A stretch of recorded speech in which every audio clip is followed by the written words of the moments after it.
I'm reading A Small Miracle by Paul Gallico, a book which he sets in Assisi and dedicates to St. Francis, a man among saints. Approaching Assisi via the chalky, dusty road that twists its way up Mount Monte Sabesio, now revealing, now concealing the exquisite little town as it winds its way through olive and cypress groves, you eventually reach a division where your choice lies between an upper and a lower route. If you select the latter, you soon find yourself entering Assisi through the 12th century archway of the denticulated door of St. Francis. But if, seduced by the clear air, the wish to mount even closer to the canopy of blue Italian sky and expose still more of the delectable view of the rich Umbrian valley below, you choose the upper way, you and your vehicle eventually become inextricably entangled in the welter of humanity, oxen, goats, bawling calves, mules, fowl, children, pigs, booths and carts gathered at the marketplace, outside the walls. It is here you will be most likely to encounter Pepino with his donkey Violetta, hard at work, turning his hand to anything whereby a small boy and a strong, willing beast of burden could win for themselves the crumpled 10 and 20 lira notes needed to buy food and pay for lodging in the barn of Niccolo the stableman. Pepino and Violetta were everything to each other. They were a familiar sight about Assisi and its immediate environs. The thin brown boy, ragged and barefooted, with the enormous dark eyes, large ears and close-cropped, upstanding hair, and the dust-coloured little donkey with the Mona Lisa smile. Pepino was 10 years old and an orphan, his father, mother and near relatives having been killed in the war. In self-reliance, wisdom and demeanour, he was of course much older, a circumstance aided by his independence, for Pepino was an unusual orphan in that, having a heritage, he need rely on no one. Pepino's heritage was Violetta. She was a good, useful and docile donkey, alike as any other, with friendly, gentle eyes, soft taupe-coloured muzzle, and long pointed brown ears, with one exception that distinguished her. Violetta had a curious expression about the corners of her mouth, as though she were smiling gently over something that amused or pleased her. Thus, no matter what kind of work or how much she was asked to do, she always appeared to be performing it with a smile of quiet satisfaction. The combination of Pepino's dark, lustrous eyes and Violetta's smile was so harmonious that people favoured them, and they were able not only to earn enough for their keep, but aided and advised by Father D'Amico, the priest of their parish, to save a little as well. There were all kinds of things they could do. Carry loads of wood or water, deliver purchases carried in the panniers that thumped against Violetta's sides, hire out to help pull a cart mired in the mud, aid in the olive harvest, and even, occasionally, help some citizen who was too encumbered with wine to reach his home on foot, by means of a 4-footed taxi, with Pepino walking beside to see that the drunkard did not fall off. But this was not the only reason for the love that existed between boy and donkey, for Violetta was more than just the means of his livelihood. She was mother to him, and father, brother, playmate, companion, and comfort. At night, in the straw of Niccolo's stable, Pepino slept curled up close to her when it was cold, his head pillowed on her neck. Since the mountainside was a rough world for a small boy, he was sometimes beaten or injured, and then he could creep to her for comfort, and Violetta would gently nuzzle his bruises. When there was joy in his heart, he shouted songs into her waving ears. When he was lonely and hurt, he could lean his head against her soft, warm flank and cry out his tears. On his part, he fed her, watered her, searched her for ticks and parasites, picked stones from her hoofs, scratched and groomed and curried her, lavished affection on her, particularly when they were alone, while in public he never beat her with the donkey stick more than was necessary. For this treatment, Violetta made a god of Pepino, and repaid him with loyalty, obedience, and affection. Thus, when one day in the early spring, Violetta fell ill, it was the most serious thing that had ever happened to Pepino. It began first with an unusual lethargy that would respond neither to stick nor caresses, nor the young strident voice urging her on. Later, Pepino observed other symptoms and a visible loss of weight.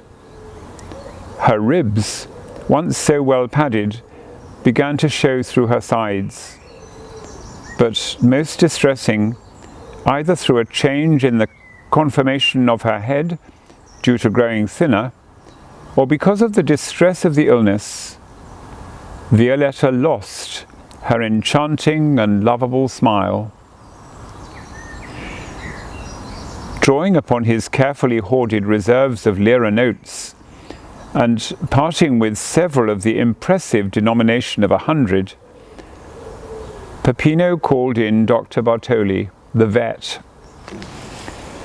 The vet examined her in good faith, dosed her, and tried his best, but she did not improve, and instead continued to lose weight and grow weaker.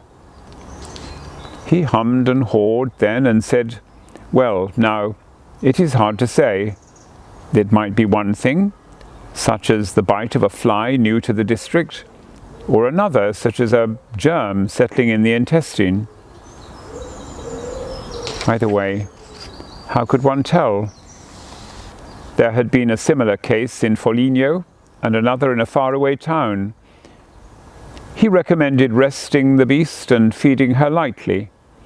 If the illness passed from her and God willed, she might live.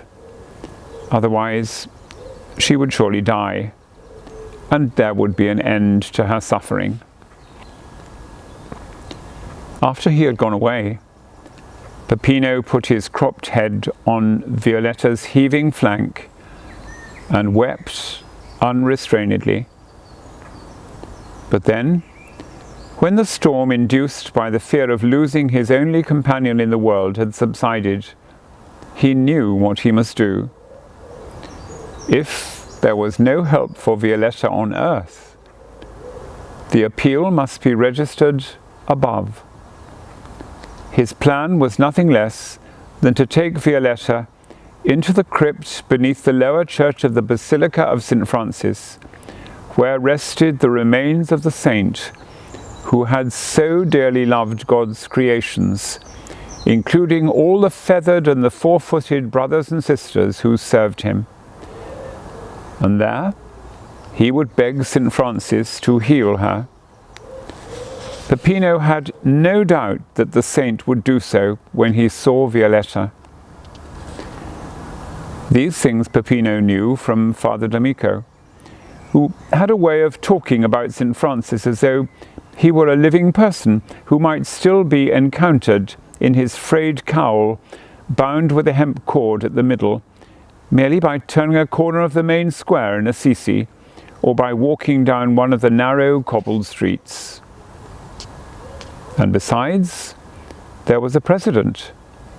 Gianni, his friend, the son of Niccolo the stableman, had taken his sick kitten into the crypt and asked St. Francis to heal her. And the cat had got well, at least half well, anyway, for her hind legs still dragged a little, but at least she had not died. Peppino felt that if Violetta were to die, it would be the end of everything for him. Thereupon, with considerable difficulty, he persuaded the sick and shaky donkey to rise, and with urgings and caresses and minimum use of the stick drove her through the crooked streets of Assisi and up the hill to the Basilica of St. Francis. At the beautiful twin portal of the lower church, he respectfully asked Fra Bernard, who was on duty there, for permission to take Violetta down to St. Francis, so that she might be made well again. Fra Bernard was a new monk, and calling Peppino a young and impious scoundrel, ordered him and his donkey to be off. It was strictly forbidden to bring livestock into this church, and even to think of taking an ass into the crypt of St. Francis was a desecration. And besides, how did he imagine she would get down there when the narrow winding staircase was barely wide enough to accommodate humans in single file, much less four-footed animals? Peppino must be a fool as well as a shiftless rascal. As ordered, Peppino retreated from the portal, his arm about Violetta's neck, and bethought himself of what he must do next to succeed in his purpose. For while he was disappointed at the rebuff he had received, he was not at all discouraged. Despite the tragedy that had struck Peppino's early life and robbed him of his family, he rarely considered himself a most fortunate boy compared with many, since he had acquired not only a heritage to aid him in earning a living, but also an important precept by which to live. This maxim, the golden key to success, had been left with Peppino, together with bars of chocolate, chewing gum, peanut brittle, soap, and other delights, by a corporal in the United States Army who had, in the 6 months he had been stationed in the vicinity of Assisi, been Peppino's demigod and hero. His name was Francis Xavier O'Halloran, and what he told Peppino before he departed out of his life forever was, "If you want to get ahead in this world, kid, don't never take no for an answer. Get it?" Peppino never forgot this important advice. He thought now that his next step was clear. Nevertheless, he went first to his friend and advisor, Father D'Amico, for confirmation. Father D'Amico, who had a broad head, lustrous eyes, and shoulders shaped as though they had been especially designed to support the burdens laid upon them by his parishioners, said, "You are within your rights, my son, in taking your request to the lay supervisor, and it lies within his power to grant or refuse it." There was no malice in the encouragement he thus gave Peppino, but it was also true that he was not loath to see the supervisor brought face to face with an example of pure and innocent faith. For in his private opinion, that worthy man was too much concerned with the twin churches that formed the basilica and the crypt as a tourist attraction. He, Father D'Amico, could not see why the child should not have his wish. But of course, it was out of his jurisdiction. He was, however, curious about how the supervisor would react, even though he thought he knew in advance. However, he did not impart his fears to Peppino, and merely called after him as he was leaving, "And if the little one cannot be got in from above, there is another entrance from below, through the old church, only it has been walled up for 100 years. But it could be opened. You might remind the supervisor when you see him. He knows where it is." Peppino thanked him and went back alone to the basilica and the monastery attached to it, and asked permission to see the supervisor.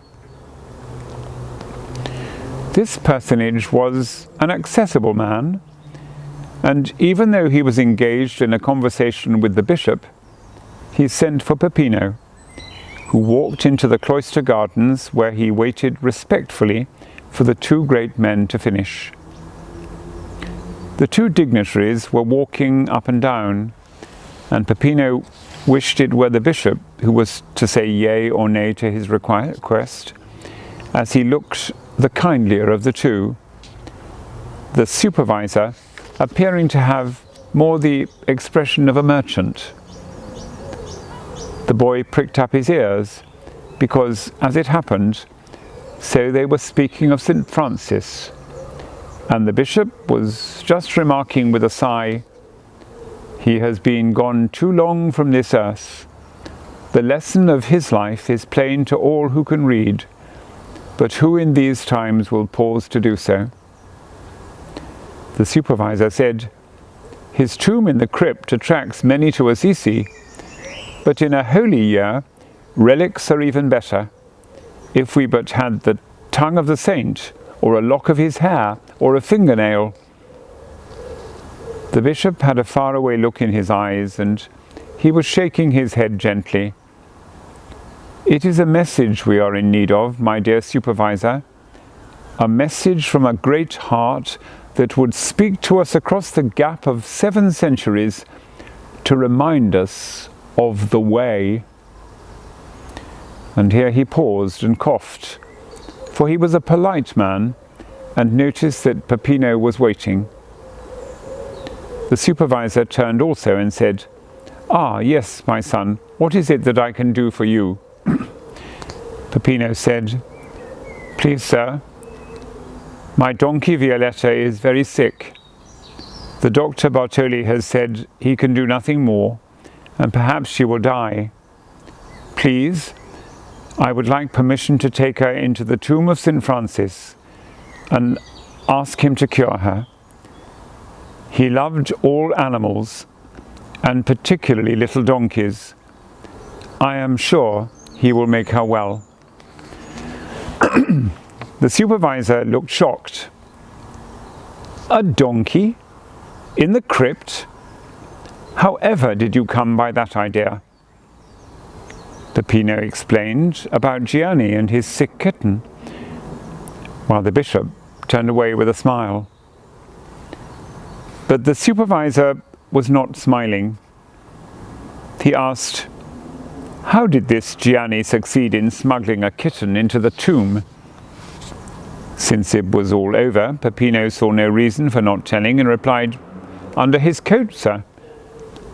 The supervisor made a mental note to warn the brothers to keep a sharper eye out for small boys or other persons with suspicious-looking lumps under their outer clothing.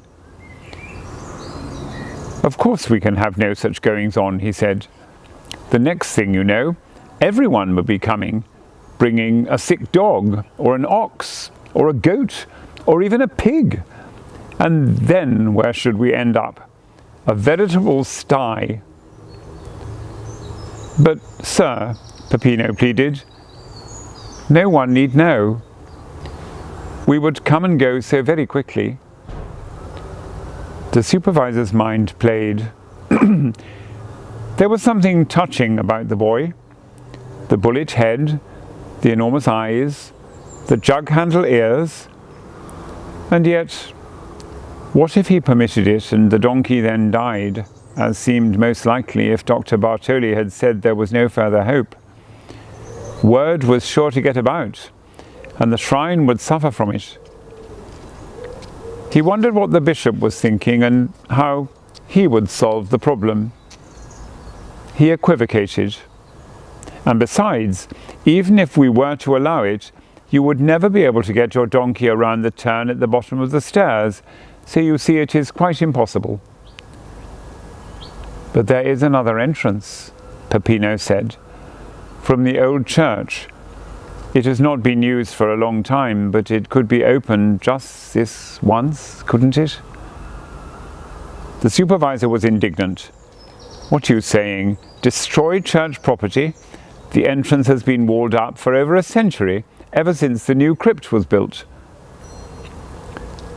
The bishop thought he saw a way out and said gently to the boy, "Why do you not go home and pray to St. Francis to assist you? If you open your heart to him and have faith, he will surely hear you." "But it wouldn't be the same," Pepino cried, and his voice was shaking with the sobs that wanted to come. "I must take her where St. Francis can see her. She isn't like any other old donkey. Violetta has the sweetest smile. She does not smile any more, since she has been so ill, but perhaps she would just once more for St. Francis, and when he saw it, he would not be able to resist her, and he would make her well. I know he would." The supervisor knew his ground now. He said, "I am sorry, my son, but the answer is no." But even through his despair and the bitter tears he shed as he went away, Pepino knew that if Violetta was to live, he must not take no for an answer. "Who is there then?" Pepino asked of Father Gallico later. "Who is above the supervisor and my lord the bishop, who might tell them to let me take Violetta into the crypt?" Father Gallico's stomach felt cold as he thought of the dizzying hierarchy between Assisi and Rome. Nevertheless, he explained as best he could, concluding with, "And at the top is His Holiness the Pope himself. Surely his heart will be touched by what has happened if you were able to tell him, for he is a great and good man. But he is busy with important weighty affairs, Pepino, and it would be impossible for him to see you." Pepino went back to Niccolo's stable, where he ministered to Violetta, fed and watered her, and rubbed her muzzle 100 times. Then he withdrew his money from the stone jar buried under the straw and counted it. He had almost 300 lire. 100 of it he set aside and promised to his friend Gianni if he would look after Violetta while Pepino was gone, as if she were his own. Then he patted her once more, brushed away the tears that had started again at the sight of how thin she was, put on his jacket, went out on the high road, where, using his thumb as he had learned from Corporal Francis Xavier O'Halloran, he got a lift in a lorry going to Foligno and the main road. He was on his way to Rome to see the Holy Father. Never had any small boy looked quite so infinitesimal and forlorn as Pepino, standing in the boundless and almost deserted, since it was early in the morning, St. Peter's Square. Everything towered over him: the massive dome of St. Peter's, the obelisk of Caligula, the Bernini colonnades. Everything contrived to make him look pinched and miserable in his bare feet, torn trousers and ragged jacket. Never was a boy more overpowered, lonely and frightened, or carried a greater burden of unhappiness in his heart. For now that he was at last in Rome, the gigantic proportions of the buildings and monuments, their awe and majesty, began to sap his courage, and he seemed to have a glimpse into the utter futility and hopelessness of his mission. And then there would arise in his mind a picture of the sad little donkey, who did not smile any more, her heaving flanks and clouded eyes, and who would surely die unless he could find help for her. It was thoughts like these that enabled him finally to cross the piazza and timidly approach one of the smaller side entrances to the Vatican. The Swiss guard in his slashed red, yellow and blue uniform, with his long halberd, looked enormous and forbidding. Nevertheless, Pepino edged up to him and said, "Please, will you take me to see the Pope? I wish to speak to him about my donkey Violetta, who is very ill and may die unless the Pope will help me." The guard smiled, not unkindly, for he was used to these ignorant and innocent requests, and the fact that it came from a dirty, ragged little boy with eyes like ink pools and a round head from which the ears stood out like the handles of a cream jug made it all the more harmless. But nevertheless, he was shaking his head as he smiled, and then said that His Holiness was a very busy man and could not be seen. And the guard grounded his halberd with a thud and let it fall slantwise across the door to show that he meant business. Pepino backed away.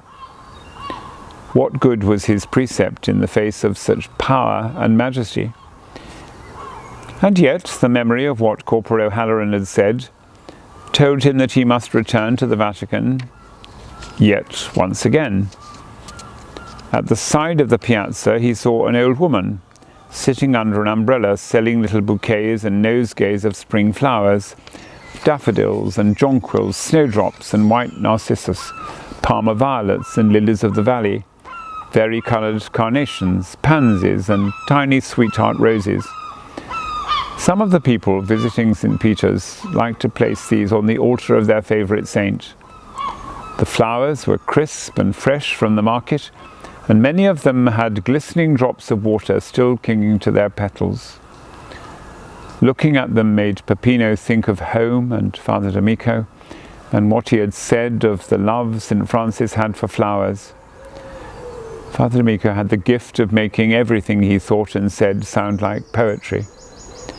And Pepino came to the conclusion that if St. Francis, who had been a holy man, had been so fond of flowers, perhaps the Pope, who according to his position was even holier, would love them too. For 50 lire, he bought a tiny bouquet in which a spray of lilies of the valley rose from a bed of dark violets and small red roses, crowded next to yellow pansies, all tied about with leaf and feather fern and paper lace. From a stall where postcards and souvenirs were sold, he begged pencil and paper, and laboriously composed a note. "Dear and most sacred Holy Father, these flowers are for you. Please let me see you and tell you about my donkey Violetta, who is dying, and they will not let me take her to St. Francis, so that he may cure her. I live in the town of Assisi, but I have come all the way here to see you. Your loving Pepino." Thereupon he returned to the door, placed the bouquet and the note in the hand of the Swiss guard and begged, "Please take these up to the Pope. I am sure he will see me when he receives the flowers and read what I have written." The guard had not expected this. The child and the flowers had suddenly placed him in a dilemma from which he could not extricate himself in the presence of those large and trusting eyes. However, he was not without experience in handling such matters. He had only to place a colleague at his post, go to the guardroom, throw the flowers and the note in the wastepaper basket, absent himself for a sufficient length of time, and then return to tell the boy that His Holiness thanked him for the gift of the flowers and regretted that press of important business made it impossible for him to grant him an audience. This little subterfuge the guard put into motion at once. But when he came to completing the next to last act in it, he found to his amazement that somehow he could not bring himself to do it. There was the wastepaper basket, yawning to receive the offering, but the little nosegay seemed to be glued to his fingers. How gay, sweet and cool the flowers were. What thoughts they brought to his mind of spring in the green valleys of his far-off canton of Lucerne. He saw again the snow-capped mountains of his youth, the little gingerbread houses, the grey, soft-eyed cattle grazing in the blossom-carpeted meadows, and he heard the heart-warming tinkling of their bells. Dazed by what had happened to him, he left the guardroom and wandered through the corridors, for he did not know where to go or what to do with his burden. He was eventually encountered by a busy little Monsignor, one of the vast army of clerks and secretaries employed in the Vatican, who paused astonished at the sight of the burly guard helplessly contemplating a tiny posy. And thus occurred the minor miracle whereby Pepino's plea and offering crossed the boundary in the palace that divided the mundane from the spiritual, the lay from the ecclesiastical. For to the great relief of the guard, the Monsignor took over the burning articles that he had been unable to relinquish.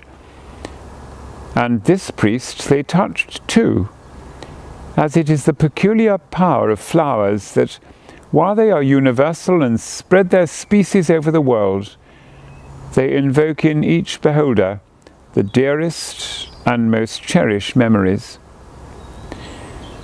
In this manner, the little bouquet passed on and upward, from hand to hand, pausing briefly in the possession of the clerk of the apostolic chamber, the privy almoner, the papal sacristan, the master of the sacred palaces, the papal chamberlain. The dew vanished from the flowers. They began to lose their freshness and to wilt, passing from hand to hand, and yet they retained their magic. The message of love and memories that rendered it impossible for any of these intermediaries to dispose of them. Eventually then, they were deposited with the missive that accompanied them on the desk of the man for whom they had been destined. He read the note and then sat there silently contemplating the blossoms. He closed his eyes for a moment, the better to entertain the picture that arose in his mind of himself as a small Roman boy taken on a Sunday into the Alban hills, where for the first time he saw violets growing wild. When he opened his eyes at last, he said to his secretary, "Let the child be brought here. I will see him." Thus it was that Pepino at last came into the presence of the Pope, seated at his desk in his office. Perched on the edge of a chair next to him, Pepino told the whole story about Violetta, his need to take her into the tomb of St. Francis, about the supervisor who was preventing him, and all about Father D'Amico, and the second entrance to the crypt, Violetta's smile and his love for her, everything, in fact, that was in his heart, and that now poured forth to the sympathetic man sitting quietly behind the desk. And when, at the end of half an hour, he was ushered from the presence, he was quite sure he was the happiest boy in the world. For he had not only the blessing of the Pope, but also under his jacket 2 letters, one addressed to the lay supervisor of the monastery of Assisi, and the other to Father D'Amico. No longer did he feel small and overwhelmed when he stepped out onto the square again, past the astonished but delighted Swiss guard. He felt as though he could give one leap and a bound and fly back to his Violetta's side. Nevertheless, he had to give heed to the more practical side of the transportation. He inquired his way to a bus that took him to where the Via Flaminia became a country road stretching to the north, then plied his thumb, backed by his eloquent eyes, and before nightfall of that day, with good luck, was home in Assisi. After a visit to Violetta, he had assured him that she had been well looked after, and at least was no worse than she had been before his departure. Pepino proudly went to Father Amico and presented his letters as he had been instructed to do. The father fingered the envelope for the supervisor, and then, with a great surge of warmth and happiness, read the one addressed to himself. He said to Pepino, "Tomorrow we will take the supervisor's letter to him. He will summon masons, and the old door will be broken down, and you will be able to take Violetta into the tomb and pray there for her recovery.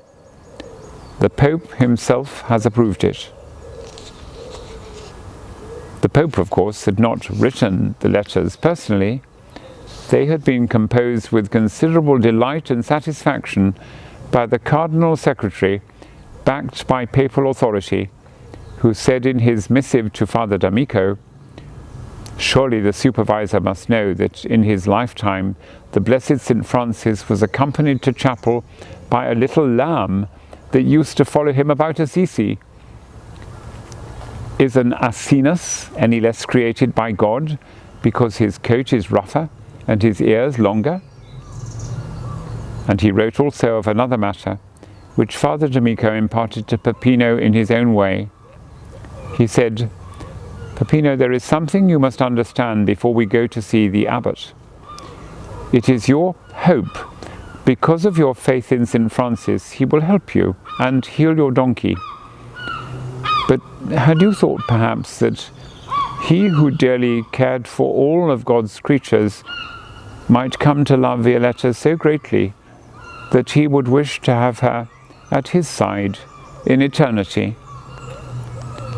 A cold terror gripped Pepino as he listened. He managed to say, "No, Father, I had not thought." The priest continued, "Will you go to the crypt only to ask Pepino? Or will you also, if necessary, be prepared to give?" Everything in Pepino cried out against the possibility of losing Violetta, even to someone as beloved as St. Francis. Yet when he raised his stricken face and looked into the lustrous eyes of Father D'Amico, there was something in their depths that gave him the courage to whisper, "I will give, if I must. But oh, I hope he will let her stay with me just a little longer." The clink of the stonemason's pick rang again and again through the vaulted chamber of the lower church, where the walled-up door of the passageway leading to the crypt was being removed. Nearby waited the supervisor and his friend the bishop, Father D'Amico, and Pepino, large-eyed, pale, and silent. The boy kept his arms about the neck of Violetta, and his face pressed to hers. The little donkey was very shaky on her legs and could barely stand. The supervisor watched humbly and impassively, while broken bricks and clods of mortar fell as the breach widened, and the freed current of air from the passage swirled the plaster dust in clouds. He was a just man for all his weakness, and had invited the bishop to witness his rebuke. A portion of the wall proved obstinate. The mason attacked the archway at the side to weaken its support. Then the loosened masonry began to tumble again. A narrow passageway was effected, and through the opening they could see the distant flicker of the candles placed at the altar, wherein rested the remains of St. Francis. Pepino stirred towards the opening. Or was it Violetta who had moved nervously, frightened by the unaccustomed place and noises? Father D'Amico said, "Wait," and Pepino held her. But the donkey's uncertain feet slipped on the rubble and then lashed out in panic, striking the side of the archway where it had been widened and weakened. A brick fell out, a crack appeared. Father D'Amico leapt and pulled boy and animal out of the way, as with a roar the side of the arch collapsed, laying bare a piece of the old wall and the hollow behind it before everything vanished in a cloud of dust. But when the dust settled, the bishop, his eyes starting from his head, was pointing to something that rested in a niche of the hollow just revealed. It was a small, grey, leaden box. Even from there they could see the year 1226, when St. Francis died, engraved on the side, and the large initial F. The bishop's breath came out like a sigh. Ah, could it be the legacy of St. Francis? Fra Leo mentioned it. It was hidden away centuries ago, and no one has ever been able to find it since. The supervisor said hoarsely, "The contents. Let us see what is inside. It may be valuable." The bishop hesitated. "Perhaps we had best wait, for this is in itself a miracle, this finding." But Father D'Amico, who was a poet and to whom St. Francis was a living spirit, cried, "Open it, I beg of you. All who are here are humble. Surely heaven's plan has guided us to it." The abbot held the lantern. The mason, with his careful, honest workman's hands, deftly loosed the bindings and pried the lid of the airtight box. It opened with an ancient creaking of its hinge and revealed what had been placed there more than 7 centuries before. There was a piece of hempen cord, knotted as though perhaps once it had been worn about the waist. Caught in the knot, as fresh as though it had grown but yesterday, was a single sprig of wheat, dried and preserved. There lay too the stem and starry flower of a mountain primrose, and next to it one downy feather from a tiny meadow bird. Silently, the men stared at these objects from the past to try to read their meaning, and Father D'Amico wept, for to him they brought the vivid figure of the saint. Half-blinded, worn and fragile, the cord knotted at his waist, singing, striding through a field of wheat. The flower might have been the first discovered by him after a winter's snow, and addressed as Sister Cowslip, and praised for her tenderness and beauty. As though he were transported there, Father D'Amico saw the little field bird fly trustingly to St. Francis' shoulder, and chirrup, and nestle there, and leave a feather in his hand. His heart was so full, he thought he could not bear it. The bishop, too, was close to tears as, in his own way, he interpreted what they had found. Ah, what could be clearer than the message of the saint? Poverty, love, and faith. This is his bequest to all of us. Pepino said, "Please, lords and sirs, may Violetta and I go into the crypt now?" They had forgotten him. Now they started up from their contemplation of the touching relics. Father D'Amico cleared the tears from his eyes The doorway was freed now, and there was room for boy and donkey to pass. "Ah, yes," he said. "Yes, Peppino, you may enter now, and may God go with you." The hoofs of the donkey went sharply clip-clop, clip-clop on the ancient flagging of the passageway. Peppino did not support her now, but walked beside her, hand just resting lightly and lovingly on her neck. His round, cropped head with the outstanding ears was held high, and his shoulders were bravely squared. And to Father D'Amico it seemed, as they passed, whether because of the uneven light and the dancing shadows, or because he wished it so, that the ghost, the merest wisp, the barest suspicion of a smile had returned to the mouth of Violetta. Thus the watchers saw boy and donkey silhouetted against the flickering oil lamps and altar candles of the crypt, as they went forward to complete their pilgrimage of faith.